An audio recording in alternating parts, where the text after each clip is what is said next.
Property Investing Insights, your authority on all things property investing, finance and wealth creation with Right Property Group. I always get excited when I hear that guitar riff because I know it's time for me to be inspired, enthused, enlightened. Steve Waters, Victor Kumar, directors at the Right Property Group. Welcome to Property Investing Insights. I'm Phil Tarrant. I co-host this with them. We get together once a month to chat through what's going on, giving advice, insights. I don't give advice. It's not my job. They do. Insights, interpretation of what's happening in property markets and how you can best shape your investing decision-making, whether you're new to investing, currently an investor, that'll be me, or on the other side of investing, you're looking to downsize and maybe live off your hard work, energy, and effort and time in the market. It's a hybrid and there's very fluid discussion. We like to keep connected in with and aligned with what is shaping the markets at any point in time. My job, to poke, to prod, to inquire, have a natural level of curiosity, which helps me shape a conversation with these guys. And something that's been sitting in the background and I've been thinking about for some time, and you probably hear me sort of banging on about this. I have a very positive relationship and attitude towards the government. I think the government is a great enabler, particularly in Australia, for ongoing economic growth, prosperity of this nation. But that said, I'm also a taxpayer, so it's my rights and my privilege to give them a hard time whenever I want, but I do it in a constructive fashion. I know a lot of politicians, both at federal and state levels, and I acknowledge the hard work they do and sacrifices in choosing a life of public service. It's not an easy job by any means. You're always on the back foot. You're always being questioned. There's a pack of people and they choose a life of politics and service, trying to help shape the decision-making and the policies and the protocols for how we advance as a nation. On the other side of politics, you have the public service. These are people that normally have a .gov URL or email address. These are often the bureaucrats, the people hiding in the shadows, the paper pushers, the rubber stamp places, some of those people who get in the way, you think, sometimes of making your life easy. So there's a very broad church, the bureaucratic engine that is Australia, the Australian public service, and every state government has its own bureaucratic engine that keeps these states running. So it also trickles down into local governments, whereas property investors, we probably have most of our relationships with state and local governments. So it's right to question what's going on. And what I'm seeing at the moment, gentlemen, and you see it over history in Australia, but it seems to be a lot more prolific at the moment. This is government intervention. The puppet masters pulling the strings of how Australians are investing in property and creating wealth through property. I'm seeing a lot of it. I'm not too sure if I'm happy about it. And I want to talk to you guys about it today because it's either a good thing, government intervention in shaping the direction of property markets, and it's also sometimes a bit of a negative thing, depending on which way you're wide and which side of the political spectrum you may sit. But it's out there and you've got to be comfortable with it. You need to understand it because it's going to help shape how you're going to make your decisions as a property investor. It's a big question, Stephen. I know you sit there with your hand, waving it at the sky, the old man, complaining, whinging. You've all seen the meme. Victor's smiling, he knows. Long-winded introduction, each way bet, pat, pat, whack. You know what's happening there, Steve, right? I think he's going to make a tilt to his candidacy, right? He's going to contest in the next election at some level. Yeah, Tarrant 28, get on board, gentlemen. Tarrant 28, you can be some benefactors of mine. I'm going to start my political fundraising right now. I reckon you guys are good for at least a couple of $1 million each to get me into the big seat. What do you say? I say yes if you can just change some zoning for me. Nah, it doesn't work that way, Steve. Yes, it does. You know it does. No, mate. This is me in politics. I'd probably one of those people like you see in some of these developing countries that get assassinated because they're so trying to stop all the wrongs of the world and trying to keep it nice and clean. Someone will top me pretty quickly, I think. But anyway, I can't remember there was last time a political assassination in Australia. It's been a while. Halt. That's who it would You have reckon? been. Here we go. The conspiracy So they say. It's but you're right. There's a lot of moving parts here, and I guess depending on which side of the fence you sit, you're either a yay sayer or a nay sayer. And Phil, it would seem that you're both, depending on who's buttering the bread for you. Depends who I'm chatting to and what sort of how good a day I'm having. It's typically how it is. That's it. And I like comment around being, I guess, fair while you're on air, but we see the other side of you off air. So when I'm on air. No, mate, I'm consistent. But the on-air persona of me is very much the off-air persona of me. You know that, Steve. I'm not lying. This is the way I roll all the time. I'll get annoyed like most property investors at some point. I'll get frustrated like most property investors at some point. And I'll most of the time do something about it, but other times I'll just sit there and stew and complain loudly to anyone that will listen to me. But mate, the government's getting involved. The quiet hand of the government's always been there in property markets, but it's a lot more than quiet these days. It's very vocal, very parochial. You see all the states now have and are putting in place ways in which to shape the inverted commas rental crisis, as in rents going up. I don't know if that's a crisis for property investors. This is a show for property investors, so we have a favorable audience. But everyone's involved. Steve, are you happy? Look, I think to some degree, I am happy because I know what the consequence will be. But on the other side of the ledger, I think it's sheer madness.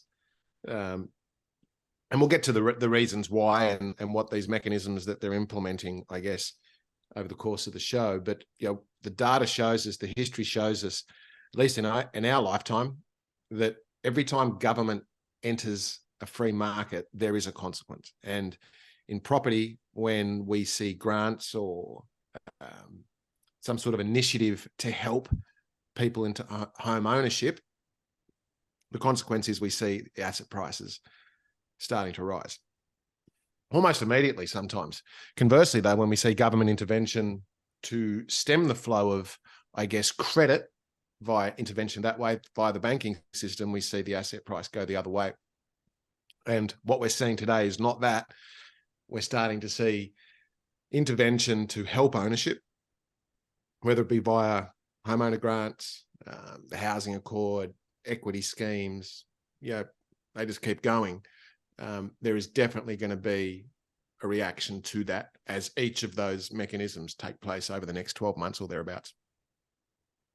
I was whinging the other day, Vic, to a colleague here at the office that there's all this information coming out, and this is the ways in which governments, many ways in which governments can influence and shape property markets. It was around all this planning and infrastructure decisions, spending at the federal government level and the state government level. And someone stole my analogy that I used some time ago, where I said, I was chatting about the state of housing markets in Australia, this crisis of affordability, this crisis of access to housing, the fact that we don't have enough houses. And I made the point, I can't remember where I was chatting about it, says, how was it 100 years ago that we were able to build a harbour bridge for the future? That was huge overkill at that point in time to build that bridge for the amount of cars that were using it. But it was foresight into the future about creating something which would be as good as it is that day to 50, 60, nearly 100 years in time. And they're doing a whole bunch of road work out here now to try and improve it. So how is it we can get it right there? But and some minister or some bureaucrat has used this analogy, pretty much going, this is the mindset we need for housing in Australia. We're just not doing. I read a piece just the other day, Victor, which pretty much said it's a lose-lose game. So the policies that the current federal government need to put in place in order to give Australia a pathway of housing to support a growing population into the future, the decisions they need to make, the policies they need to put in place would mean they wouldn't get re-elected, right? And the inverse of it is the opposition under Dutton's leadership, for them to do the same means they would never get elected again, because everyone would say, we're not going to do that. Australia can't tolerate those sort of changes. Australian people haven't got that foresight to be planning 70, 50, 40, 30 years ahead when it's all about the immediacy of the election cycle here. So this is a dichotomy of government intervention in real estate markets is no matter what you do in this environment and this political culture, you're stuffed. So we're stuck in the middle, and all that's happening is that we're getting more and more think tanks and studies and other white papers created around what we need to do as a nation when it comes to housing. But all they're doing is short-term, getting a little bit political, short-term intervention to try and fix problems for today rather than thinking about tomorrow. Now, that's a big question, Victor, but when you're out there shaping your decision-making around where you invest in property in Australia for your clients, you must be taking all this into account. Yeah, absolutely, we do. And to really think about it, for massive change to happen and to fix the forever present undersupply situation in terms of property, and you can right back to, the 70s, there was still undersupply, and to fix that, we need to have a systemic fix, which would take time, right? So, which would mean that it'll actually increase the crisis initially before it gets better. And unfortunately, that's a really unpopular decision. And the pressure from general public who might not necessarily understand the mechanics of it, nor would they want to take part in that. They're trying to fix their own accommodation problem. It's never going to happen, right? So we'll continually have this knee-jerk reaction.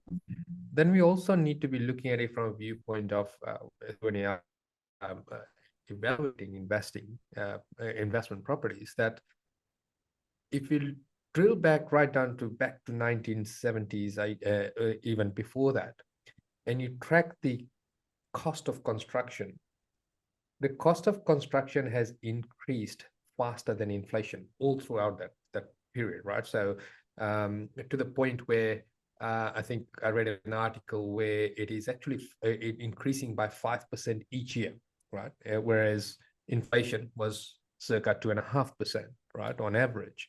So there's a disconnect there in terms of the ability for people to afford homes without affecting lifestyle. So it takes them longer as time progresses, takes them longer.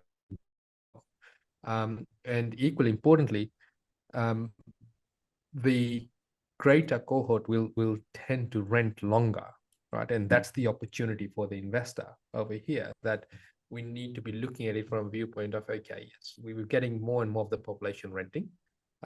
We've got a lot more migrants coming in, obviously, in this catch-up phase for migration. So the pressure's there, and we now then need to look at, okay, what are the other factors that are influencing that area? Is it going to be from an investment point of view? Because when you're investing, we're after two things. We're after growth, and we're after cash flow, eventual cash flow, right? Like both of them may not be there at the same time. So if we're wanting to address both, we need to also be looking at it from a viewpoint of, is there going to be the government interventions that are coming in? So you need to be across the government interventions that are coming in. Is that going to impact largely in the area that I'm going to invest in from a increase in price and increase in demand, both from a rental point of view and also from a resale point of view? As long as you address that and not speculate and invest towards government incentives, because the government incentives could be short-lived, right? Or it could be there for years. We don't know, right? Because parties change, outlooks change, economies change. So if we're investing purely because of government speculation from the investor side, not the government side, we are heading for trouble. So fundamentals still need to be there, but we can realign our investment to make sure that the increases in demand and increases in price when these government incentives do come is in our favor. That's a really good point, Vic. I think, especially the one you made earlier on, damned if you do, damned if we don't. Like, the governments of today and tomorrow need to make the hard calls, which would probably inflate the market for, I'll just pluck a number, 5 years. Mm-hmm. Might even be 10 years. But at least there'll be a supply pipeline for the foreseeable future beyond that, right? For many, many, many decades to come, using the Harbour Bridge analogy, right? But if we don't, then the pain that the housing economy is currently experiencing will be deeper for longer as it stands today. So that's where, once again, a podcast a couple of months ago, damned if you do, damned if we don't, the system is broken. So I think the governments of today choose the lesser of two evils. There's no immediate upside in either of the choices. And the only way to tame it, as everybody knows, is via supply. And I don't think that, as we sort of digress and get on our soapboxes, I don't think the more intensive zoning in and around hubs is the answer, because what that will do is just create slums, the slums of tomorrow. And we all know, we've seen them, right? And some of them are only sort of 10 years old, and they are slums, for want of a better word. I don't think the build to rent is the answer in totality either. I think, we're a bloody big country with lots of usable land. We should be doing that. We should be moving further afield, especially as the workforce changes and technology takes place. Reliance on CBDs isn't as great as what it used to be. So I think there's many, there's not many good ones.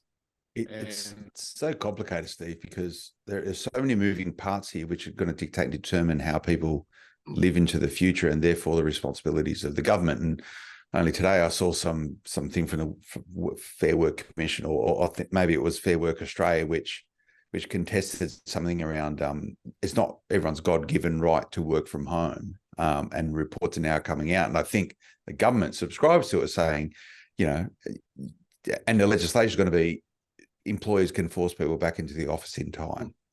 So if you have this reliance on CBDs, then you need the infrastructure now, arterial infrastructure, in order to get people into CBDs. And we've just seen a huge, big cut in spending. We need fast rail in Australia to get people into the cities. Then we can leverage and use the abundance of land that we have within striking distance of the capital cities. This is all interconnected, right? The economy first is completely interconnected, and we've spoken about before with real estate in Australia. Now, government intervention in real estate markets is not a new thing, by the way. The current government, the Albanese government, which is a Labor government, they're putting a lot of their emphasis into affordable and social housing, and that's important. We need to make sure people in Australia, the more vulnerable elements of Australia, for whatever reason, have access to housing. That there, I think, is a God-given right, particularly as an Australian. Agree. And it needs to be a focus on it. But that's their primary focus. Not thinking about the rest of Australia that lives in housing accommodation. Now, the government, if you think sort of the latter part of World War II, we had a minister for, I think, public works and housing or something. Their job was to build this stuff. The government, inverted commas, federal and state, used to be the biggest holders of rental property in Australia. Government intervention subsequent to that has been, you know what, we're better off having mum and dad Australians as the landlords of Australia. So the government's intervened at the federal and put tax incentives in place for Australians to be able to invest in property and create wealth through property on the basis of not having to hopefully rely on a government pension moving forward. That's really good. Has some criticisms, negative gearing, all that sort of stuff. The government's always had its hand in property, right? But the focus right now, Victor, is whether or not the government's hand in property is the appropriate and the relevant hand in property, and that is towards fixing the supply and demand constraints that we have right now, whereas a lot of criticism around, they're just trying to do the immediacy of trying to resolve a rental crisis, which is fueled by government intervention in some ways for rents going up as a result of mortgages going up. So everything is, it's just a cauldron of stuff that gets thrown into it and stirred around, and you try and get something to come out at the top, which makes sense. But the key focus, I think, in terms of the attitude and aptitude and approach for government intervention should be around fixing supply. Now, I'll preface all this sort of stuff, and we need to say this. The fact that myself, Steve, and Victor are talking about these things on the basis of being property investors and a view towards how do you best capitalize on that for the purpose of creating wealth is one thing, but we put to the side the other social and economic impact of that. And we all subscribe to the idea of ensuring all Australians have housing. It's absolutely critical. We don't want people living in cars. We don't want families living in garages. It's incumbent on all of Australia and all Australians to ensure that all Australians have access to housing.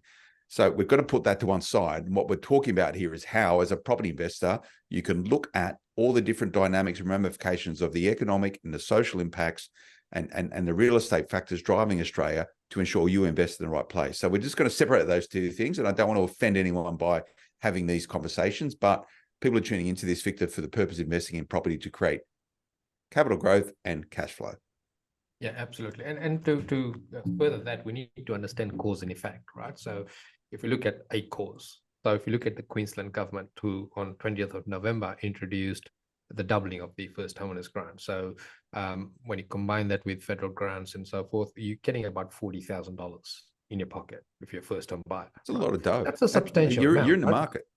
Yeah, it does cut out at I think from memory 500,000, right, and it beat us down to up to 600, and it's in effect from 20th of November till 30th of June 2025, right? So that's the cause.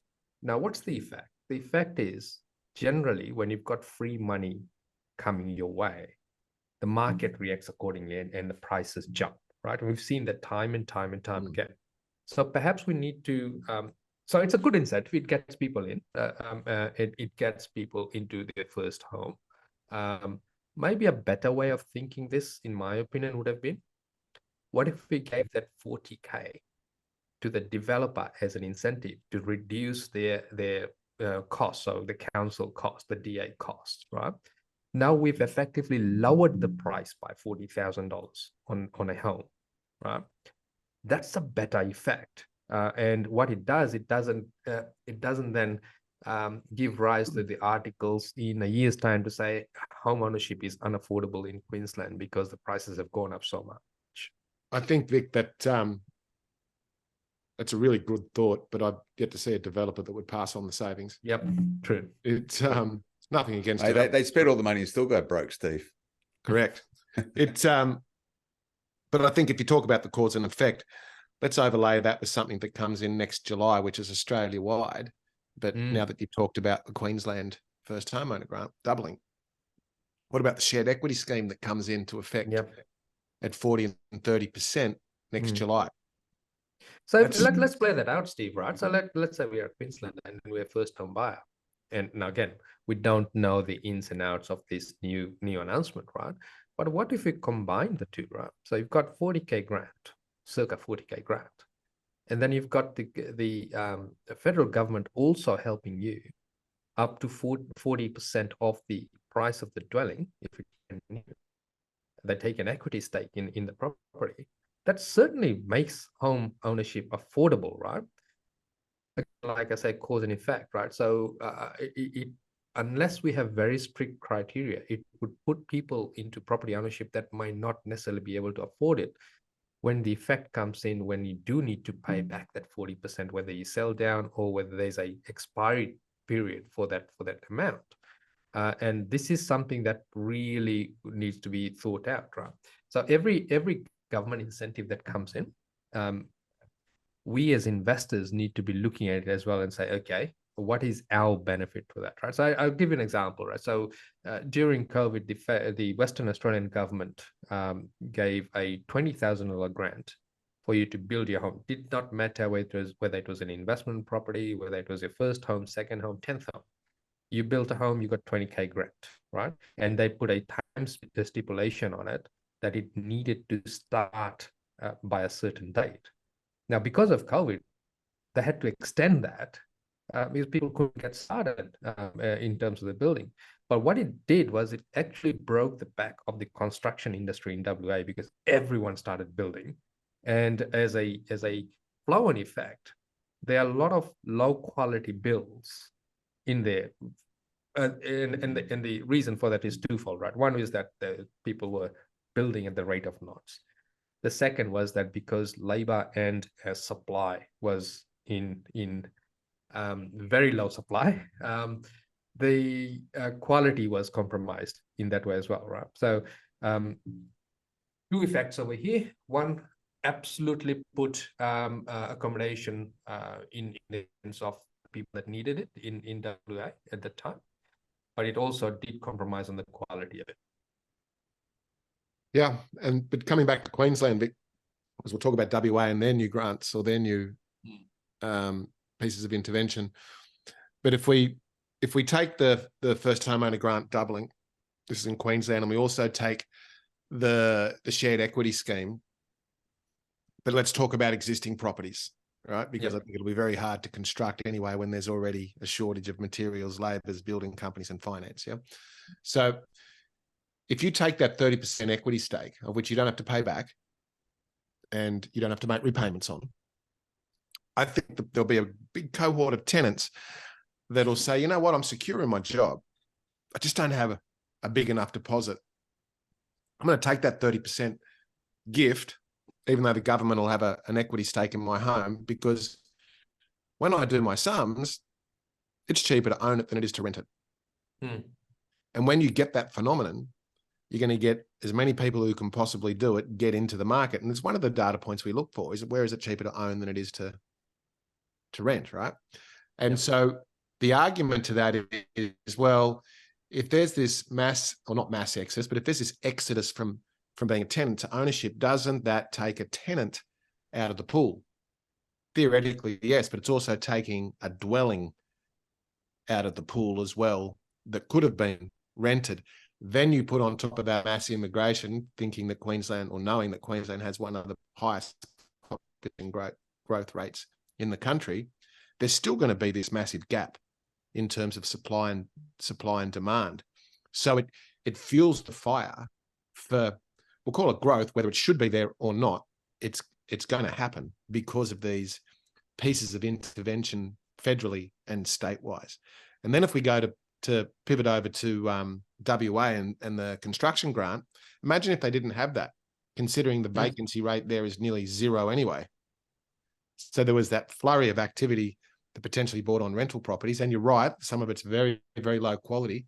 And we see that every cycle across the country. But the other pieces of intervention from the WA government are that the government will supply $5,000 hardship money to tenants that are on the brink of losing their rental property, via affordability. So potential eviction, right? That's a big hit. $5,000 input, so to speak, to help the tenant. I actually think that's a pretty good idea myself. Yeah, I think, because there's nowhere else for them to go. Being very general. It's like a job keeper thing. It's like it's a rent keeper type. I was just about to say that. Yeah. And then of course they're also now giving up to $10,000 for people to take their properties out of the Airbnb pool and put them into the general rental pool, which is a pretty good incentive. I'm not sure. I just don't think that's going to move the needle, Steve. Like 10 grand for middle of summer in some of these Airbnb places, they'll be getting that for a week more. Maybe for some of the more suburban stuff. I think that one's a bit misaligned. Maybe investors are going to want the certainty of it all. It must only be for property investors, right? It's not like for hey, I'm just going to make my home available for Airbnb purposes. But this is the issue, and it's hard. And I've been on a couple of things over the years where you get called down to Canberra and you sit in some room somewhere and on a big boardroom table and you've got a microphone in front of you and your name, and someone moderates a conversation around whatever it is, property or the economy. And everyone has a say, and then it's all really nice. And then some policy people go and try and package it up into something or other. So they're always thinking about the immediacy of how to resolve the problem right now. So, okay, we need more stock on market in WA for renters. Therefore, let's give people that put their place out for Airbnb 10 grand fixed, no worries. Very short term. I don't mind the other thing around hardship grants, but you got to deal with the tail. And the tail of these things is often difficult. But the mindset is, we'll fix it now and we'll worry about the tail later on, and we'll just try and keep changing and maneuvering and introducing new policies. And then you have issues around whether stuff's grandfathered or not grandfathered. Then people make buying decisions based on what they knew right now, and it's been taken away from them. So the challenge with government intervention, and rightfully, I think government should be intervening to make sure that the policies and the legislation is correct for what we need to achieve, is that no one's really worrying about the tail. It's a great old quote. I think some sort of Chinese ambassador or Chinese diplomat was chatting to someone, a French diplomat, and the French person said, it went something along the lines of the Chinese person said something like, "Oh, what did you think about the French Revolution?" And the French guy said, "Oh, whatever." And the French guy asked back, "Oh, what did you think about XYZ happening in China, 100 years ago, 200 years ago?" And he says it's too early to tell, right? This notion of this long-term generational thinking that you see in places like China. Like they're dealing with the tail now, right? Whereas Australian policy setting and Australian politics, state, local, and federal, is all about dealing with the immediacy of the problem that we have right now. Hence the reason why we always go from crisis to crisis to crisis to crisis to crisis. Now, people need help. I get that. But the big structural shifts in developing the supply and demand equation in Australia is not getting looked at right now. You know, saying, hey, look, here's 20 grand so you can build a house. What happens is that poor build quality, you can't get the tradies on site because there's none of them here. Building prices go up, therefore prices go up. You know, everything has a huge cause and effect. And I can't see anyone's really got it right across anything in terms of policy around supply and demand and creating housing in Australia for decades. Maybe I'm wrong, but No, can you guys point out something? Can point out one thing that has had long-term structural generational change in real estate in Australia? I can't think of anything that's worth talking about, to be honest with you.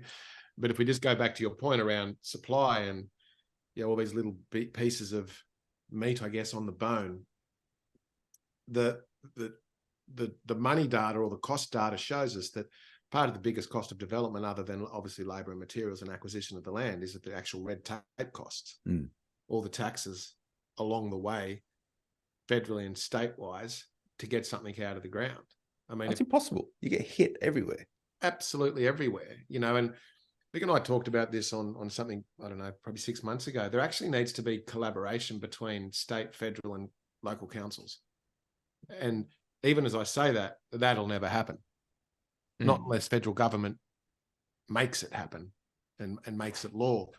So the notion of bringing on supply in the mass in a short period of time, we're dreaming that it's going to happen.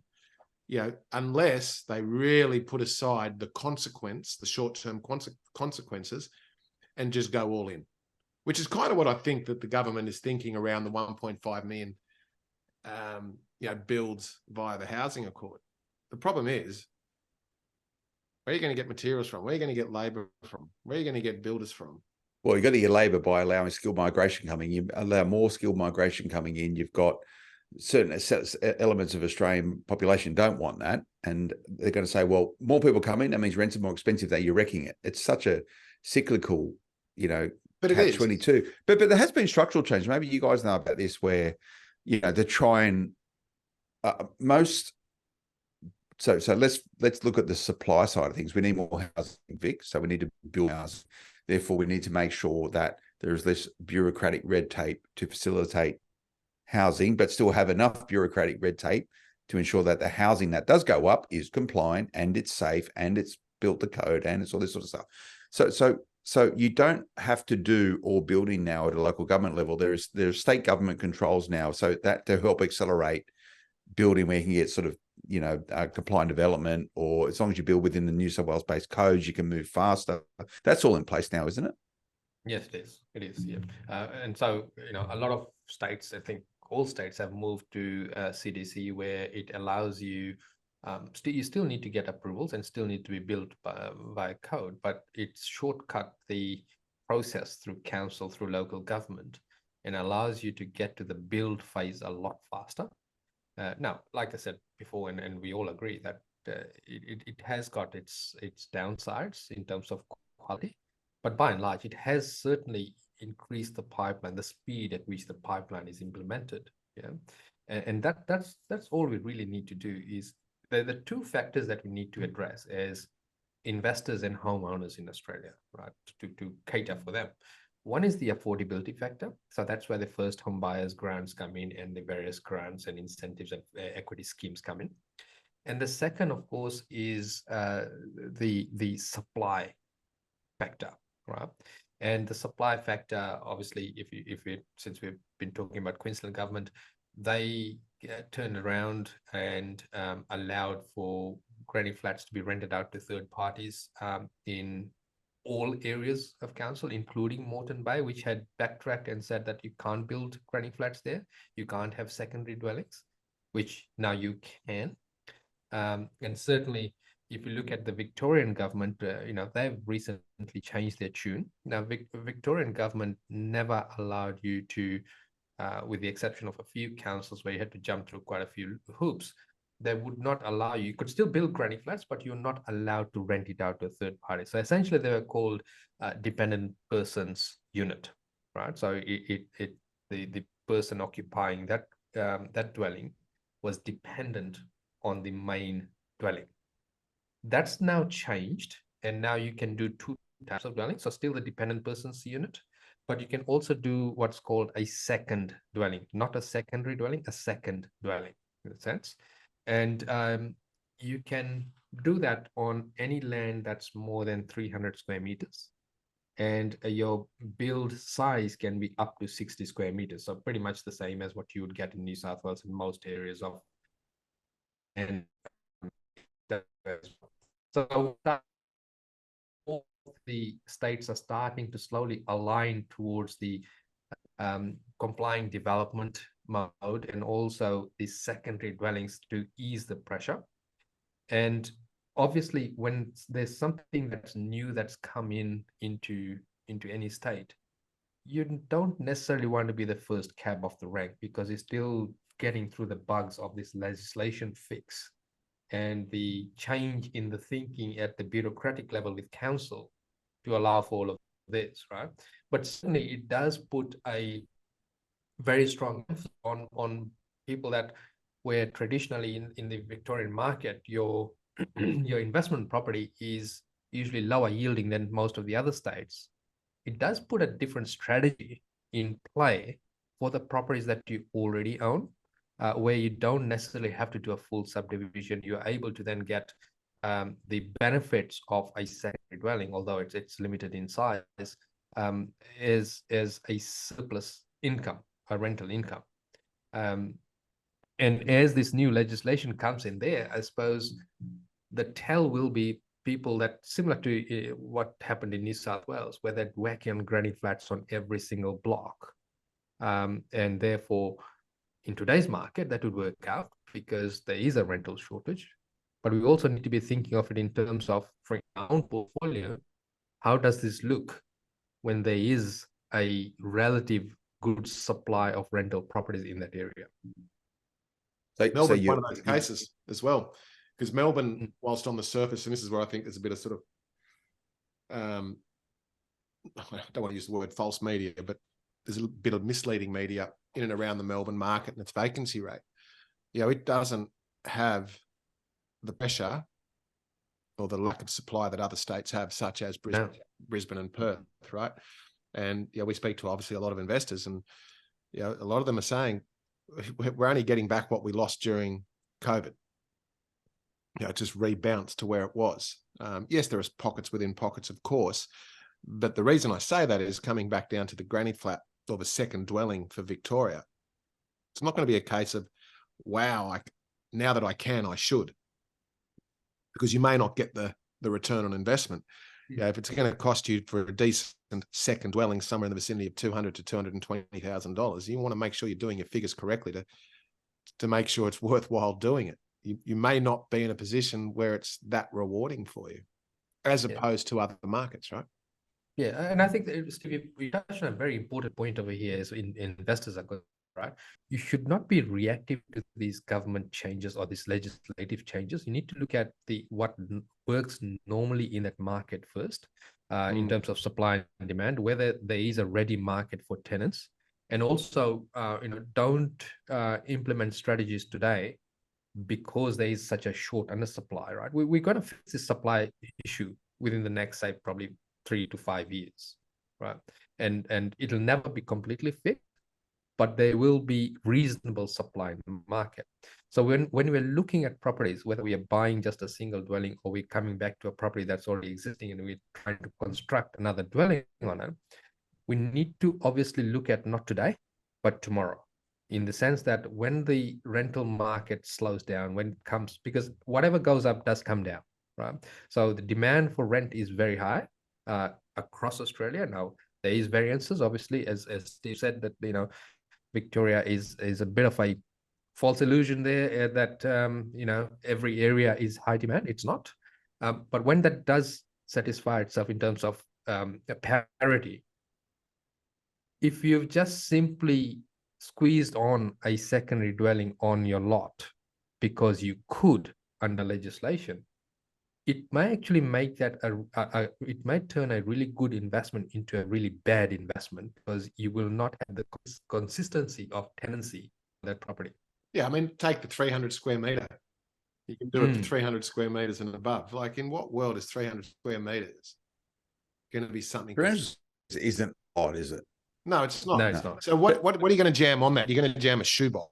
You're going to jam a shipping container on it, which is, in my opinion, counterproductive. Or is this building a place that's got like a 1-bedroom in these dual key things that are all the rage up in? No, these are separate dwellings. The separate dwellings, yeah. Yeah. So by doing that though, you're essentially betting against the house, right? So you go, okay, well, I can put another dwelling on, so I'll put it on there, and you might get 3, 4, 5 years of good rentals. But if all of this works out and you get some equilibrium around rentals, that means you're probably going to be left with something that you can't find a tenant for. Play it out even further. Like, let's just use the 300 square meter analogy, right? That's going to be 2 very close dwellings. They'd almost be opening and shutting each other's windows. And so, as Vic pointed out, in today's market, that'll fly. But in tomorrow's market, it probably won't. You'll get a different type of tenant. There'll be a revolving amount of tenants, which then starts to erode the net, because obviously there's a vacancy rate and the property manager gets some, and then there's advertising costs and yada, yada, yada, right? So it actually probably doesn't net out very, very well. And this comes back to a point around government intervention and not very well thought out policy. Like, putting it on 300 square meters is just ludicrous unless it was for the family. But even still, you ask yourself as a tenant, I know there's some places in Sydney at the moment where you could rent a granny flat for X, or you could actually rent a 2-bedroom unit. It's all yours, probably bigger, with car parking, for probably the same dollars, or even a villa. So it becomes the argument as a tenant: do I want to share a yard with the main house, or do I want legitimately my own premises? Maybe they don't want to live in an apartment. But I think these are the arguments. So our philosophy around secondary dwellings is make it good, make it once. So make sure it's aesthetically pleasing. Make sure it's well separated from the main dwelling. Make sure it's got its parking, so that you're not going to challenge yourself in the future when the market gets to a point of normality, or worst case, go south in terms of oversupply, because we will get to a point of oversupply somewhere in the future. It may be a decade, but we'll get there. Are you guys chasing sites that you can actually, like, with a view towards putting a secondary dwelling on it as a primary focus right now? Or listening to you guys, you seem to be a bit off it as a Now, it's not a good portfolio will have a mixture of types of properties in that portfolio, right? Because there may be times where you simply can't buy another property. It's not economically viable within the portfolio or finance-wise, but you could bolster up your income by creating that secondary rental income stream, right? Now, like Steve said, it needs to look and feel like a small house, right? It can't be squeezed on, not a shoebox, not a container in that sense, so that you're always catering for a slow rental market, and also understanding that if you don't get the configuration right, it'll work on paper, but it won't work in real life. You'll have a constant turnover of tenants, which would be worse than having just a single house with no secondary dwelling. Yeah, I think, and maybe another way to answer that question, Phil, is that if you've got the ability, you don't necessarily need to execute on the ability, but it's a good ace in the sleeve to have. And if we go back and, let's talk about 10 years ago, if you had a control within your portfolio properties that have the ability to be able to put secondary streams of income on them, well, you're sitting beautifully over the last couple of years to be able to, I guess, execute on that secondary stream of income at a lower cost to build and at a lower cost to purchase from 10 years ago. So the numbers work quite well, but it's not for everybody and every time.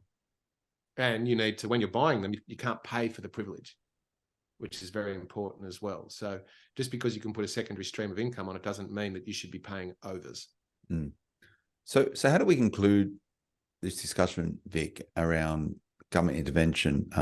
Well, to summarise, number one, the government's always going to intervene in property and or meddle, depending on the way you see it. Number two, there's not much you can do about their decision making. You have a voice. You get to rock up at your local, your state, and your federal election. You know, whenever the cadence of that is, to have your say on who you think should be making the decisions. Number three, you can write to your local member, your state member, and sort of lobby what you think is the right thing to do when it comes to property decision making. But for most Australians, they're not going to have too much of a voice in relation to what the government or governments decide to do to property investment. What you can do is make your decisions around it through knowledge and understanding and appreciation, and strategically working with the right people. And I'd sort of certainly bundle you guys up as part of that. So what can you do? Well, you can take action on it.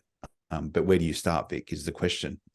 If you're bamboozled or confused by this conversation and, you know, just sitting there scratching your head going, oh, it's just a bit beyond me, what would you do? Well, I think the first thing we need to understand is, right, we've talked about all of these government incentives and all that. And if you dial back to our earlier podcasts and Facebook Lives, one of the things we've been saying that watch out when all three things that we need as catalysts click in, right? So the first was increased immigration, which we've got, right? So that's the population pressure.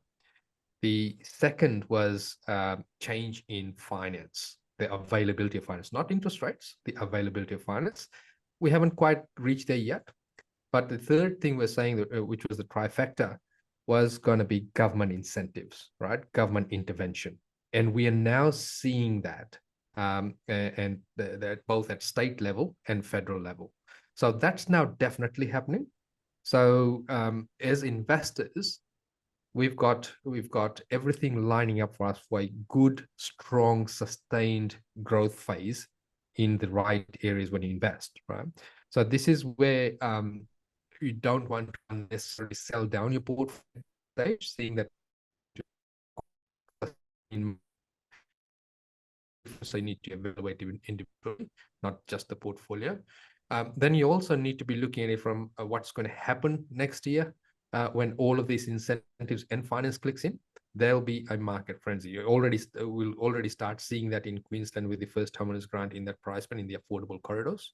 So as investors, this is where we really need to look past the current constraints of getting in the property market. So in other words, the interest rates, and look at the bigger picture to what is really unfolding. And what really is unfolding is really a really strong growth surge that we'll have with good rental income. And eventually the rates will come down to make the holding of your portfolio a lot more affordable, right? And with these incentives of building secondary dwellings in different areas, you could evaluate that within a portfolio to sustain the current portfolio, or even create the cash flow to continue the portfolio, knowing what's on the other side. And it's ignoring all the noise, right? And coming back to your own circumstances to say, is it safe for me to continue building on the portfolio? Do I need to perhaps in Victoria look at the government change of tune and put in a second dwelling? Do I go back into Queensland in the Moreton Bay area, build my secondary dwelling? Do I sit back and not do anything and just enjoy the ride as the market goes upwards? There'll be a lot of people that will have no other choice but to enjoy the ride because they won't get financing, which is, you know, part of the circle, I guess. And just as we close off, I think all of this is actually going to potentially not fuel inflation, but it's going to go very close to it. And so the damned if you do, damned if you don't scenario for the RBA is, what do we do now? One more, you reckon, Steve? One more rate rise? Wouldn't surprise me. Yeah. Wouldn't surprise me. I always thought there was going to be the one we just had. I thought that was going to be a case of put the foot on the throat of the consumer and scare the bejesus out of them. Will they do it again? Potentially. They'll be brave to do it in December. But you know, who knows? Well, they may have to, because remember, next year we've only got 8 meetings. Yeah. It's changed. It's a very, very tricky situation for them at the end of the day. And I think, well, all the other sort of Western governments, central banks are starting to bring down the forecasting rate reductions. Australia probably didn't go up as high or as fast as the other guys, particularly in the US. So anyway, that's probably a chat for a different discussion. very true. Oh, excuse me. So what do people do about it, Vic? I'm confused. Phone a friend. You're the friend.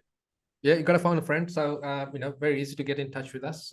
It's either via the social media or go to our website, rightpropertygroup.com.au. There is a little bit of a process, obviously, to sit down in front of either myself or Steve, because when you sit down in front of us, we'd rather talk strategy than try and get information of you. So you'll obviously talk to our business manager, Kate Kakatos, first. She'll get you ready with the right mindset and getting all the information to be able in front of us. Then you get to sit down with us and we'll map out a strategy, and we'll be straight whether you should or you shouldn't be taking advantage of this next investing phase. I hope to take advantage of it, Stephen. So I'll be in contact. If that's yes, okay. you will. That's okay. Steve Waters and Victor Kumar, the directors at the Right Property Group. Always enjoy our discussion, gentlemen, and your very informed opinion rather than my ramblings and frustrations sometimes at the government. But what I mainly am frustrated with is not government per se or the people in government. It's probably more the process and sometimes the lack of long-term thinking when it comes to setting and creating policy and legislation around property. But you know what? I'll solve that, and I'll play within current rules, and I'll do the best that I can. And that's probably the mindset I think most property investors need to embrace. Thanks for tuning in. Remember to check out rightpropertygroup.com.au. Find these guys on social media. Tune in. They do Facebook Lives every second Tuesday. Did I get that right? Thursday. So make sure you tune into that. They're typically quite good fun, a lot more informed than this particular podcast. They get into a lot more detail. So I encourage you all to tune in. Thanks for listening in today. We'll see you next time. Until then, bye-bye. The information featured in this podcast is general in nature and does not take into consideration your financial situation or individual needs and should not be relied upon. Before making any investment, insurance, tax, property or financial planning decision, you should consult a licensed professional who can advise whether your decision is appropriate for you. Guests appearing on this podcast may have a commercial relationship with the companies mentioned.